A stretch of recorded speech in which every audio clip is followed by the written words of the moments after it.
Vulgaire. Bonjour et bienvenue dans ce nouvel épisode de Vulgaire qui est le dernier épisode de cette série Wokisme. Et aujourd'hui j'ai de la chance car je suis avec Sarah Mazouz. Sarah Mazouz qui est sociologue. Merci Sarah d'être là, bonjour. Bonjour Marine, merci beaucoup pour votre invitation. Je suis trop contente, franchement. En fait, on s'est déjà rencontrés avec Sarah. On s'est rencontrés parce que j'ai fait un podcast pour la Pride de Marseille. Et c'était à une époque où moi, j'étais pas tellement... en vrai, on m'a dit, on va parler intersectionnalité, tout ça, à l'époque.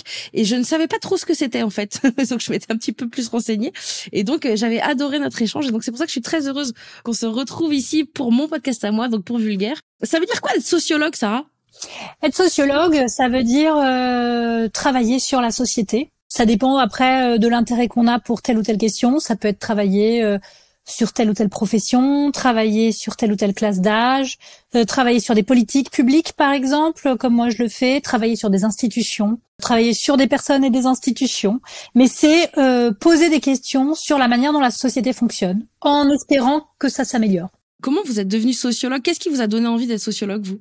Alors, ça serait un peu long de revenir sur tout ce qui m'a donné envie d'être sociologue. Au départ, je faisais de la philo, donc j'aimais bien poser des questions et mettre en problème des choses, ne pas rester sur des évidences.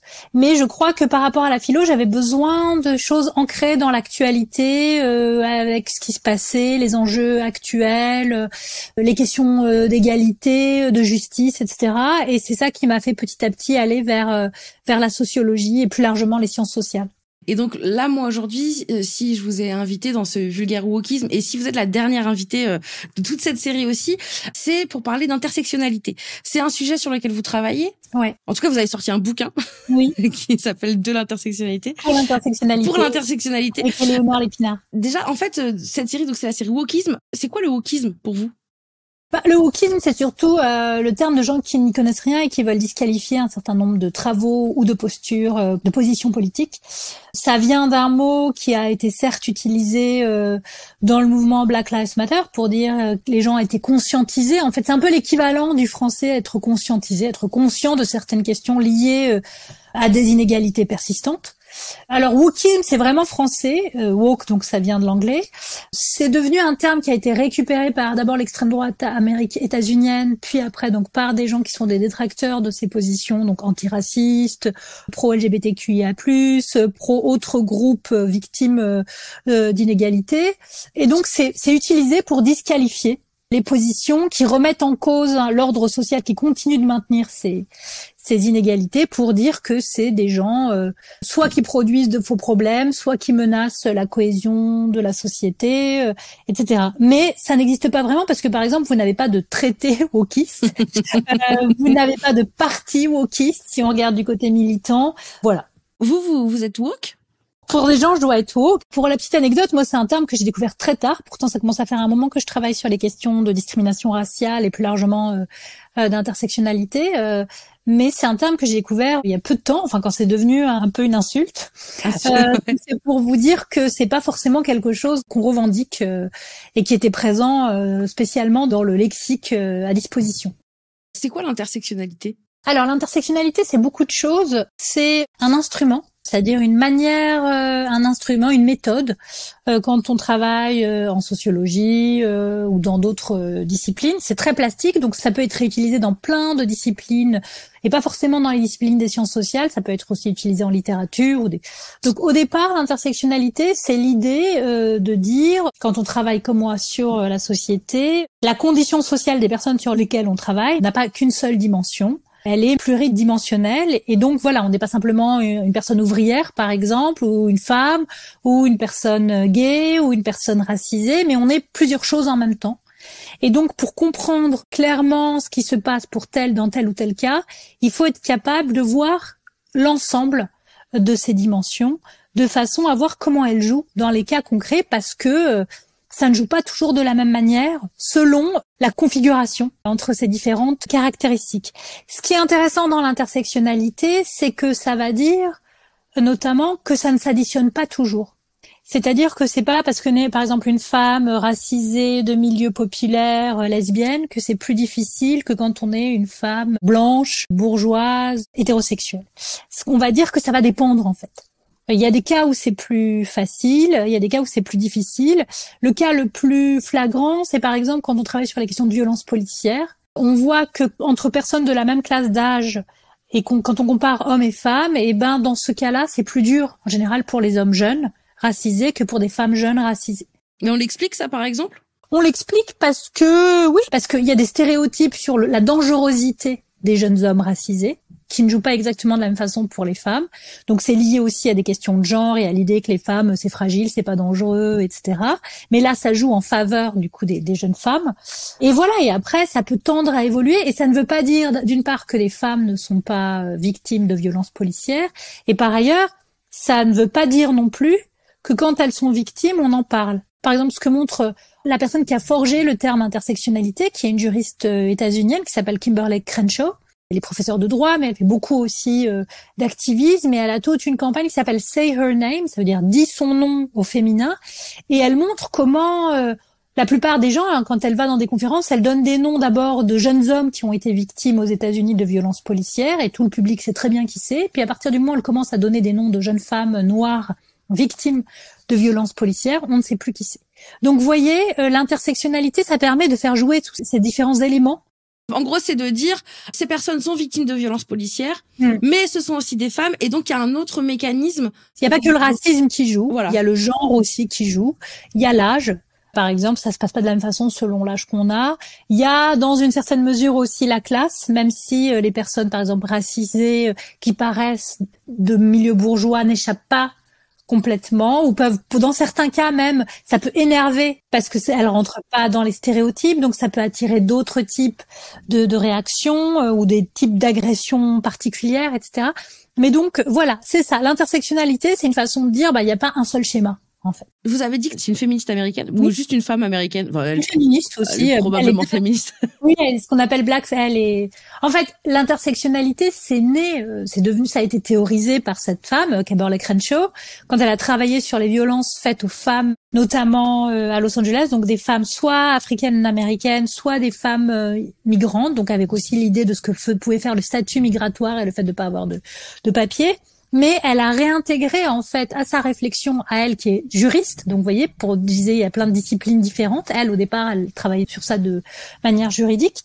Elle a réintégré en fait une critique qui était apparue au sein du mouvement féministe nord-américain, quand ce qu'on a appelé les black féministes pointaient le fait que dans le féminisme des années 70, ce qu'on a appelé le féminisme de la deuxième vague, en fait, c'était un féminisme essentiellement pensé par des femmes blanches, bourgeoises et hétérosexuelles. Et donc, on avait perdu de vue le fait qu'au sein du groupe des femmes, il y avait des sous-groupes. Et qu'il fallait donc comprendre aussi comment, pour elles, la domination se redéfinissait en fonction de leurs caractéristiques propres. Donc ça, elle l'a théorisé quand ? Alors elle, ça, c'est pas elle qui le théorise, c'est des discussions au sein du féminisme, mais cette réflexion sur le fait que les groupes dominés ne sont pas monolithiques, c'est repris après par des gens comme Kimberly Crenshaw, mais ça n'est pas la seule, c'est elle qui a forgé le mot qui est devenu... Le mot, ok, elle a inventé le mot. Ouais. Elle a utilisé intersectionnalité, mais il y a d'autres gens qui ont repris cette réflexion dans leurs travaux. Il y a par exemple Patricia Hill Collins, il y a Gloria Anzaldúa, enfin voilà, d'autres féministes qui étaient aussi des universitaires, qui ont appliqué les éléments qui ont surgi dans une discussion militante à leurs travaux. Et c'est important aussi pour revenir sur ce que vous disiez sur le wokisme. Quand on accuse les gens de wokisme, on dit souvent c'est du militantisme. En fait, il y a à la fois des manières très distinctes de travailler quand on fait de la science, enfin quand on fait des recherches et donc on produit un savoir, et quand on est militant, même si ça peut être les mêmes personnes, mais il y a tout le temps un va-et-vient entre les sciences sociales et même d'une certaine manière certaines études juridiques et le monde des associations, des groupes politiques, etc. Parce que voilà, il y a des discussions qui naissent dans le monde militant qui viennent nourrir une réflexion scientifique et qui sont retransformées par la réflexion scientifique. Et après, il y a des instruments qui sont produits, des théorisations qui sont produites par les chercheurs et chercheuses et qui peuvent après être repris, transformés, réappropriés par la société en général et notamment les groupes militants, politiques, associatifs, etc. Mais on est d'accord que quand même l'idée de prendre, enfin on est d'accord, peut-être pas d'ailleurs, mais en tout cas que effectivement de prendre un petit peu toutes ces questions en plusieurs dimensions, Enfin, c'est bien, c'est un plus. Pourquoi c'est devenu une espèce de menace intersectionnelle? Parce que moi, vraiment, en gros, comment j'ai décidé de choisir les thèmes qui allaient être abordés dans ce podcast, c'est en prenant la une d'un journal. Alors, je sais plus lequel c'est. Je sais plus si c'était Valeurs Actuelles. Je sais plus. Mais en tout cas, c'était vraiment genre, il y avait la menace wokiste et puis c'était intersectionnalité, grossophobie, islamo-gauchisme. Enfin voilà, plein de termes comme ça. Et d'un coup, pourquoi de prendre juste en compte certaines réalités différentes? Pourquoi c'est une menace, en fait, selon vous? Alors, ce qui est intéressant, là, par exemple, dans le titre que vous donnez, c'est que ça mêle plein de choses différentes. L'intersectionnalité, c'est plutôt, je vous disais, une méthode de recherche et un projet après politique, d'être plus inclusif en prenant en compte les spécificités des groupes dominés au sein des groupes dominés. La grossophobie, c'est la façon dont on discrimine les personnes qu'on perçoit comme étant en surpoids. L'islamo-gauchisme, c'est une autre invention encore. Donc, vous voyez, par ailleurs, c'est intéressant parce que ça met sur le même plan des choses qui sont distinctes. Oui, alors ce que moi j'ai trouvé intéressant, en tout cas en menant toutes ces interviews, c'est que au final, tout le monde disait la même chose. C'est-à-dire que, en fait, quel que soit, enfin, je veux dire, j'ai eu une conversation hyper intéressante avec Morgan Noam sur le lobby LGBT, mais finalement, il a dit des phrases qui, littéralement, on reprend les mêmes mots qui s'appliquent sur la question du validisme avec Céline Exenso. Et donc, j'ai trouvé ça passionnant. Et donc, c'est ça l'intersectionnalité aussi, peut-être, c'est se dire qu'il y a des choses qui se retrouvent. Enfin, c'est ce que moi j'en comprends en tout cas. Oui, bien sûr. Quand je disais, j'ai commencé par la partie scientifique en fait et méthodologique de l'intersectionnalité, mais après, bien sûr, l'intersectionnalité, c'est un projet de justice, c'est-à-dire penser à la manière dont on peut à la fois, alors sur le plan des luttes, penser des coalitions entre des causes différentes et arriver à se faire aussi sensible aux causes qui sont pas nos causes premières de mobilisation. C'est pour ça qu'une autre penseuse de l'intersectionnalité, qui est également une juriste nord-américaine qui s'appelle Mari Matsuda, dit il faut poser l'autre question, c'est-à-dire la question de, voilà, de, par exemple, si moi je suis impliquée dans une association féministe, de penser les questions justement de racisme, les questions d'homophobie, les questions de grossophobie, de validisme, etc., de façon à faire aussi attention à ce que ma propre ligne de conduite ou ma propre action ne viennent pas entériner d'autres modes de domination. Donc voilà, c'est une façon de penser aussi l'action politique et de manière plus lointaine, en tout cas un projet un peu plus lointain, c'est aussi de produire une société plus juste en comprenant ce qui se joue vraiment de manière très fine, comment les inégalités se produisent et comment il y a toujours des choses qui peuvent nous échapper, même quand on est nous-mêmes dans un groupe qui se pense comme étant victime d'inégalités et de discrimination. On peut avoir en notre sein des gens qui vivent des inégalités un peu différentes des nôtres et qu'on ne voit pas. Alors, pourquoi c'est vu comme une menace? Parce que il y a à la fois des gens qui n'y connaissent rien et qui brandissent comme ça à chaque fois qu'il y a un nouveau truc qui se voit menacé. Au sein de l'université, c'est aussi des clivages un peu générationnels, de nouveaux travaux qui arrivent. On est aussi dans un contexte où les postes commencent à manquer, donc les gens se disent ça va être la bataille pour les postes. Il y a des gens qui apportent de nos trucs, on pourra peut-être plus mettre nos propres docteurs, etc. Donc voilà, il y a ces jeux-là qui entrent, qui sont pas juste des débats d'idées, malheureusement.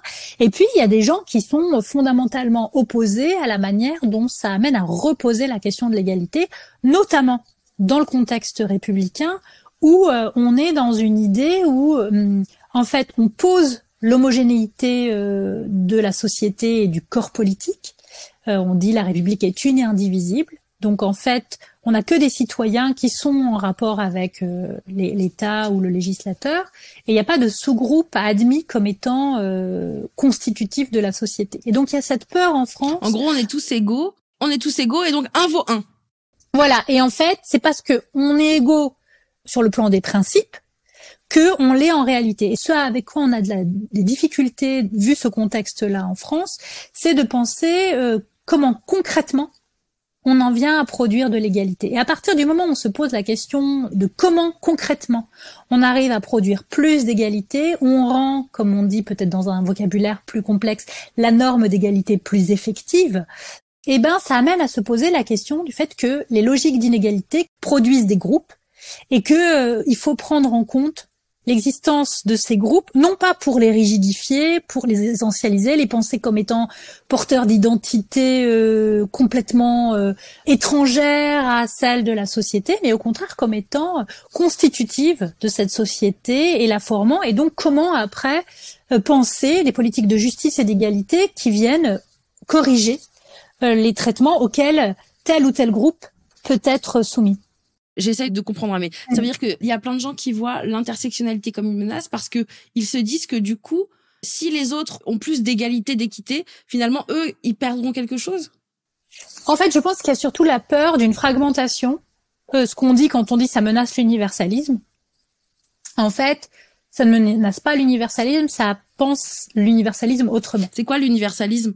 L'universalisme, c'est donc en France, c'est ce qu'on appelle, en fait, on devrait dire préciser l'universalisme abstrait, c'est de dire on est tous pareils parce qu'en fait, pour l'État, on est tous des citoyens et des citoyennes, indépendamment de nos caractéristiques personnelles et de voilà ce qu'on est par ailleurs. Ça, c'est une façon de penser l'égalité entre les personnes, et ça a été forgé en partie à l'époque de la Révolution française, mais ça se comprend.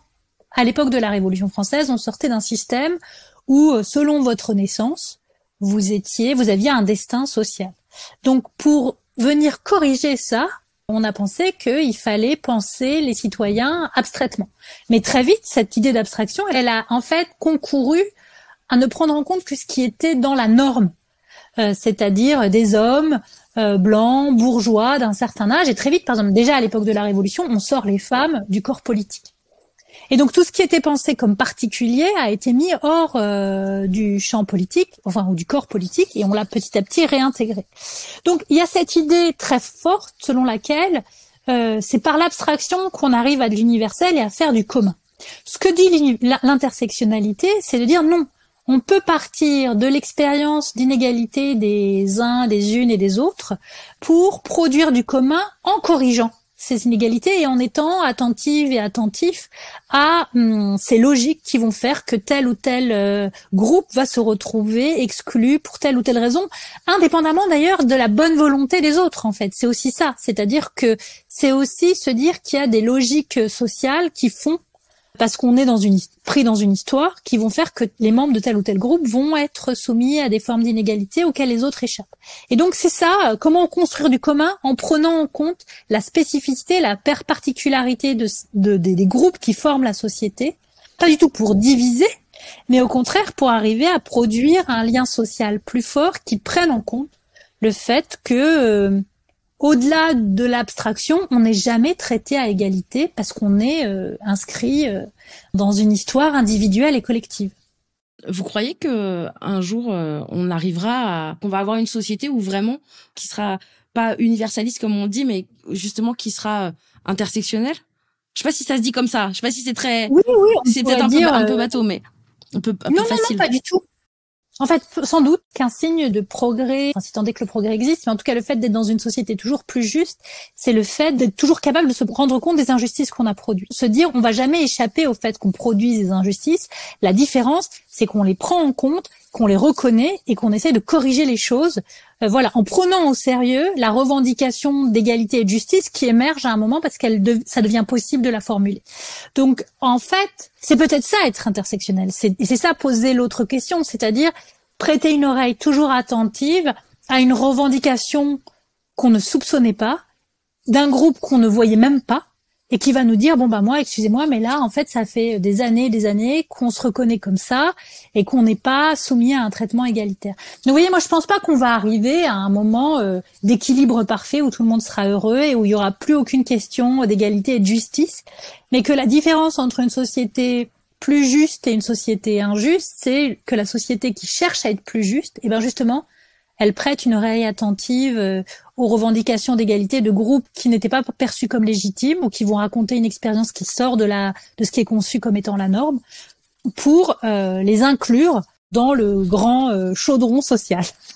Moi, j'aime bien cette fin. Je sais pas si c'est un bon moment de fin, mais je trouve que je trouve ça assez cool ce que vous avez dit. Est-ce qu'il y a quelque chose qu'on peut rajouter ou en discutant là, enfin voilà, vous vous dites ah putain, il y a un truc qu'on n'a pas dit ou non, je pense que les éléments importants, c'est ça, c'est-à-dire qu'à la fois c'est une méthode, un projet politique, et que dans cette méthode, comme dans ce projet politique, c'est pas juste de dire les inégalités s'additionnent, mais de dire elles se configurent, et que donc il faut voir à chaque fois, prêter attention à la manière dont ça fonctionne, pour venir soit faire échapper en partie à des injustices, soit venir les renforcer de manière inattendue. Moi je trouve ça Parfait.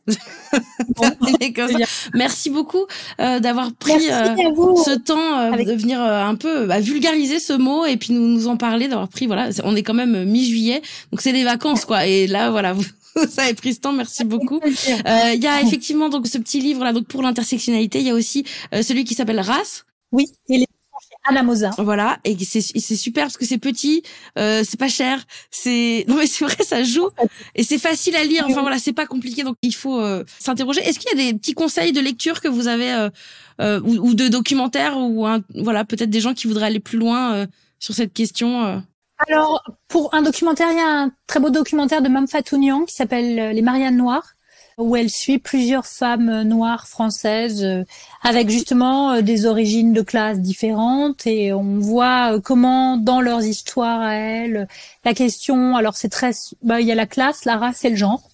Donc voilà, ça permet de voir ça peut être intéressant. Il y a un texte de Kimberlé Crenshaw qui est un peu difficile mais qui est traduit en français, qui s'appelle Cartographie des marges, que les gens qui sont peut-être un peu plus habitués à lire un peu des textes de sciences sociales peuvent trouver facilement.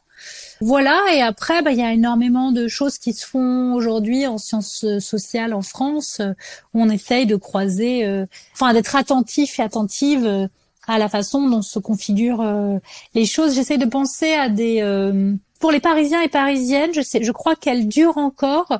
Il y a une exposition d'une peintre américaine qui s'appelle Faith Ringgold. Alors l'expo est plus petite que celle qui était aux États-Unis au printemps dernier, mais c'est quelqu'un qui a essayé de raconter un peu l'histoire des Noirs américains et qui raconte aussi un peu l'histoire des femmes africaines-américaines.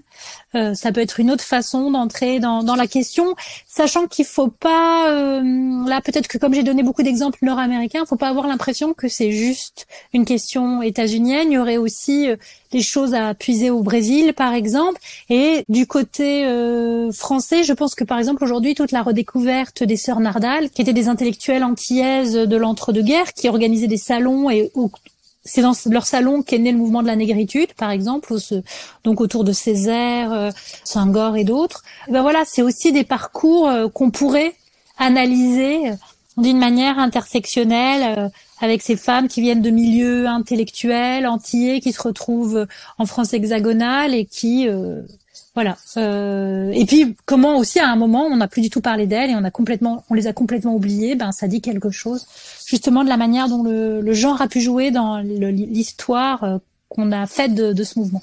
Merci beaucoup, voilà. C'était passionnant. Je suis trop contente. Merci mille fois de clôturer cet été, cette série, et de passer ce temps avec nous. Merci mille fois. Avec plaisir, et merci d'avoir pensé à moi. Et à bientôt, merci beaucoup. À bientôt, au revoir.